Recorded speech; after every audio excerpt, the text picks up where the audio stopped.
Base Case Season 2, Episode 41, Getting Ahead, Part 1.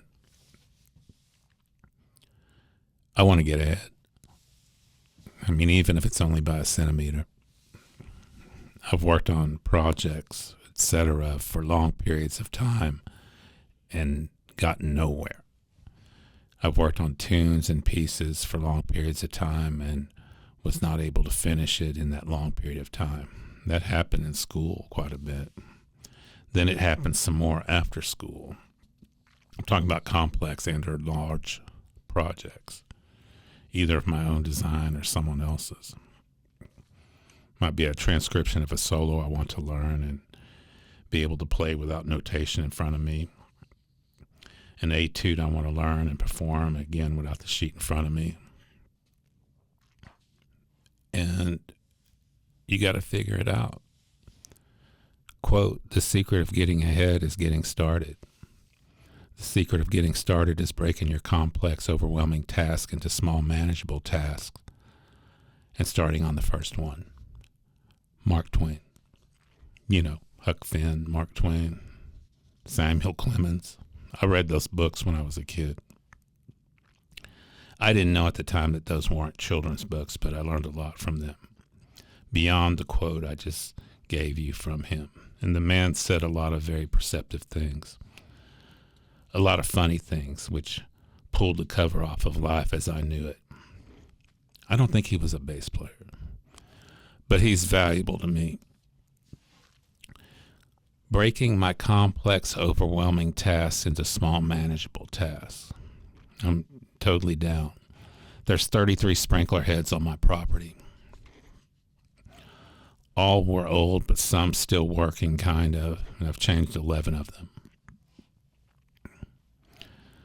The first 3 I changed with the idea of changing them all, and then I stopped because I didn't know how many there were. I had to regroup my plan and count, and then see what I was looking at and what it would feel like to be halfway done with this project.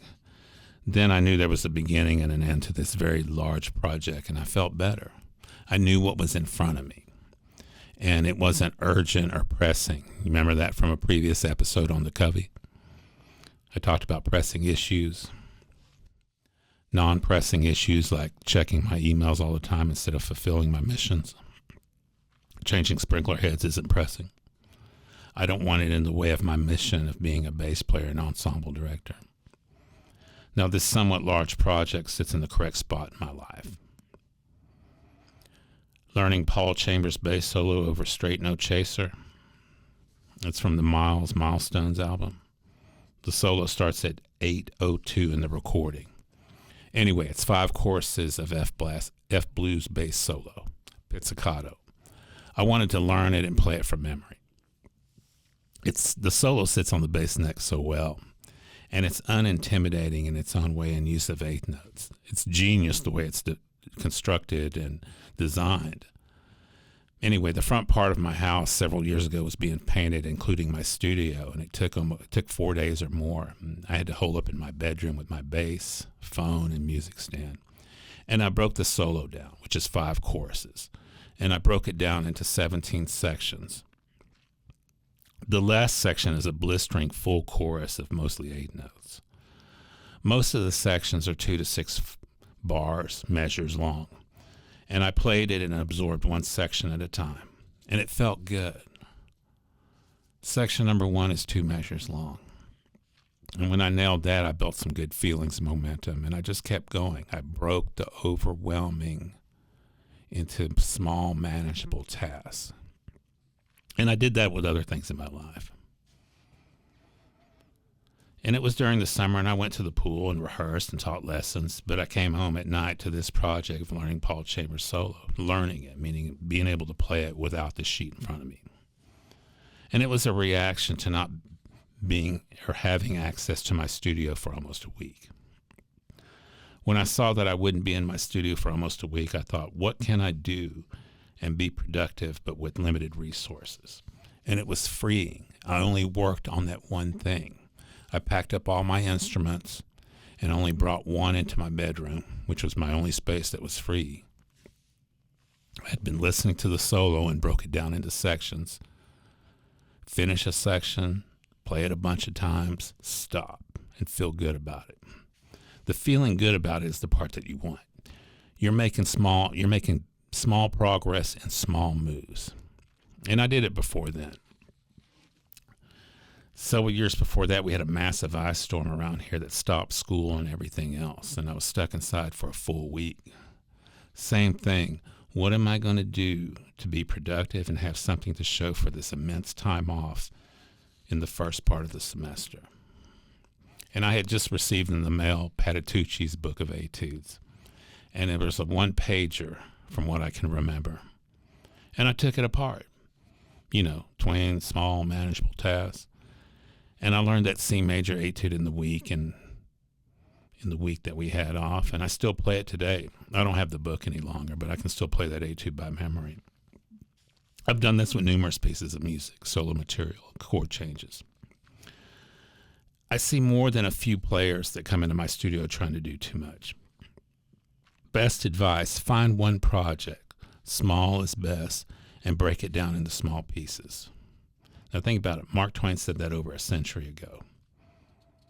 We're still doing it, and I'm still teaching it to my students.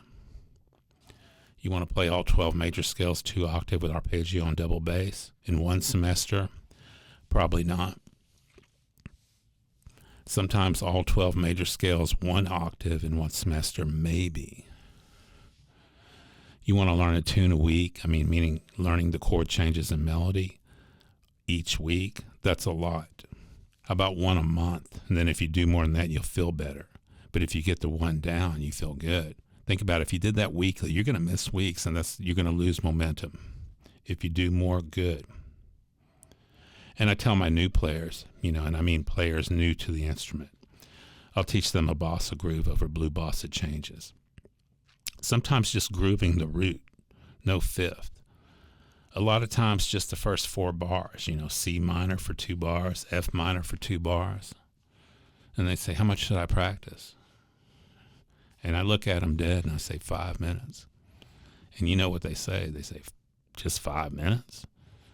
And I said, but you must do 5 minutes. You must do 5 minutes. But here's the catch. You must do 5 minutes every day. 6 days out of 7, you got to do that 5 minutes. Don't skip a day.